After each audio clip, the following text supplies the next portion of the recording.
Assalamualaikum warahmatullahi ta'ala wabarakatuh. Para jamaah kaum muslimin dan muslimat dimanapun anda berada, yang senantiasa selalu saya doakan semoga Allah subhanahu wa ta'ala memanjangkan umur anda, memberkahi usaha anda, melancarkan segala aktivitas anda.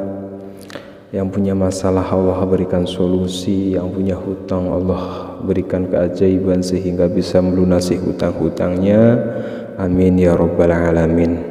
Karena ada satu amalan sederhana namun luar biasa dahsyatnya. Amalan ini bisa menjadi kunci untuk membuka pintu rizki yang sedang tertutup, melapangkan hati yang sempit, dan mendatangkan pertolongan Allah dengan cara yang tidak terduga. Amalkan doa ini dan rasakan sendiri keajaiban yang Allah berikan, insya Allah. Salah satu amalan yang penuh keberkahan untuk membuka pintu rizki adalah dengan membaca surat Al-Fatihah. Bacalah surat Al-Fatihah dengan rutin. Mengapa Al-Fatihah? Karena Al-Fatihah adalah umul kitab, induk dari Al-Quran. Al-Fatihah memiliki keutamaan sebagai pembuka segala kebaikan. Lalu bagaimana cara mengamalkan wirid Al-Fatihah ini? Silakan disiapkan pulpennya, pensilnya, disiapkan kertasnya, dan alat tulis yang lainnya. Yang pertama, awali dengan mengucapkan salam. Salam ini ditujukan untuk diri sendiri. Assalamualaikum warahmatullahi wabarakatuh. Nah, seperti itu salamnya.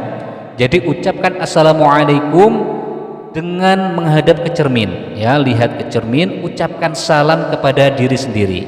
Atau kalau tidak punya cermin, ya ucapkan diri sendiri. Bayangkan bahwa diri kita itu sedang hadir, kemudian kita mengucapkan salam kepada diri kita sendiri. Mengapa kok mengucapkan salam? Karena salam itu doa, dan salam adalah bentuk kasih sayang kita. Jika kita mengucapkan salam itu untuk diri kita sendiri, maka itu adalah bentuk kasih sayang kita kepada diri kita sendiri. Hal ini adalah langkah awal untuk berdamai dengan hati dan pikiran kita sendiri. Setelah kita mengucapkan salam kepada diri kita sendiri, yang kedua, panggil nama anda sendiri dengan penuh kelembutan. Ya, dipanggil namanya sendiri, nama lengkapnya, bila perlu dengan binnya. Misalkan namanya adalah Gibran, maka panggillah nama itu Gibran, Gibran bin Supeno misalkan. Jadi assalamualaikum warahmatullahi wabarakatuh, Gibran bin Supeno. Kemudian lantunkan doanya, pakai bahasa Indonesia tidak apa-apa, atau pakai bahasa daerah juga tidak apa-apa. Bagaimana doanya? Terserah doa apa saja, yang penting doa yang berisikan kebaikan untuk nama kita, untuk diri kita. Misalkan assalamualaikum warahmatullahi wabarakatuh, wahai Gibran bin Supeno, semoga Allah melindungi dan memberkatimu. Semoga Allah selalu melindungi dirimu, memudahkan segala urusanmu. Nah, ya, sudah dua langkah ini. Kemudian langkah yang ketiga, bersyukur. Ucapkan alhamdulillahirabbil alamin. Ucapkan dengan sepenuh hati. Syukuri semua nikmat, baik itu kecil ataupun nikmat yang besar yang sudah anda terima hingga hari ini. Silakan bayangkan, silakan dihitung nikmat apa saja yang sudah Allah berikan kepada anda. Nikmat Allah itu beragam bentuknya, banyak sekali jumlahnya. Makanya kata Al-Quran, jika kita berusaha untuk menghitung nikmat Allah kepada kita, maka kita tidak akan pernah bisa menghitungnya. Misalkan nikmat apa saja? Yang pertama, sudah dihadirkan di bumi, sudah dilahirkan oleh ibu kita, diasuh oleh ibu kita dengan baik. Kita bisa bernafas dengan gratis, punya tangan dan kaki dengan lengkap, punya mata yang bisa melihat dengan jelas, punya telinga yang bisa mendengarkan dengan sempurna, dan beragam nikmat yang lainnya. Salah satunya kita hidup di Indonesia ini nikmat juga. Bayangkan jika kita dihidupkan di belahan bumi sana, di Palestina misalkan, saudara-saudara kita sedang ditimpa ujian, diperangi, mendapatkan musibah yang sangat dahsyatnya. Ya, jadi hidup di Indonesia ini merupakan sebuah hikmah yang harus kita syukuri, meskipun memiliki berbagai macam kendala dan problematikanya, tetap harus kita syukuri. Kemudian setelah bersyukur mengucapkan alhamdulillah, langkah yang keempat, bacalah doa ini, ya, baca doanya, atau nanti Anda bisa membaca maknanya saja, tidak apa-apa. Ya, doanya bagaimana? Allahumma ij'alni min ibadika syakirin warzuqni min fadlika rizqan mubarakan thayyiban yajri kama yajrin nahrul mutadaffiq la yanqati'u wa la yajifu. Amin ya rabbal alamin. Apa saudara-saudaraku makna dari doa ini?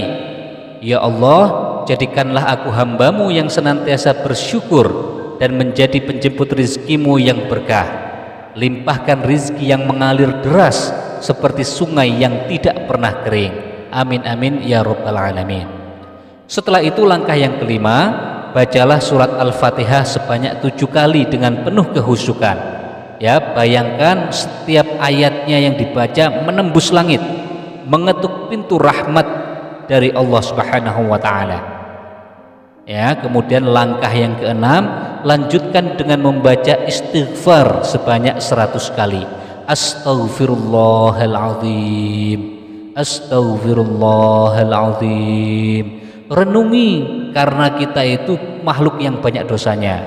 Kita itu manusia, insan, manusia yang penuh dengan nisyan, penuh dengan kelalaian. Jadi ucapkan istighfar, karena dosa-dosa kita sering menjadi penghalang datangnya rizki kita. Rasulullah bersabda, barang siapa yang memperbanyak istighfar, maka Allah akan memberikan jalan keluar dari setiap kesedihan, memberikan kelapangan dalam setiap kesempitan, dan memberinya rizki dari arah yang tidak disangka-sangka. Hadis riwayat Ahmad. Ya, jadi hadis ini adalah hadis yang sahih, hadis yang benar, hadis yang lurus. Ya, jangan diragukan lagi keutamaan dari hadis ini. Ya, istighfar, banyak-banyak istighfar, mengakui dosa dan kesalahan serta kehilafan kita kepada Allah Subhanahu wa taala, dan berjanji untuk tidak mengulangi lagi dosa-dosa itu. Ya, baik, silakan ditulis, dicatat. Jadi kunci dari amalan ini bukan hanya terletak pada jumlah bacaannya, tetapi pada ketulusan hati, keyakinan, dan penuh pengharapan kepada Allah, serta tentu saja harus istiqomah di dalam mengamalkannya. Jika dilakukan dengan ikhlas, insya Allah dalam waktu yang singkat, bahkan dalam waktu yang tidak lama, Anda akan merasakan perubahan di dalam hidup Anda. Bukan hanya perubahan dalam hal materi, tetapi juga diberikan ketenangan hati, kelapangan dada, serta kemudahan di dalam segala macam urusan.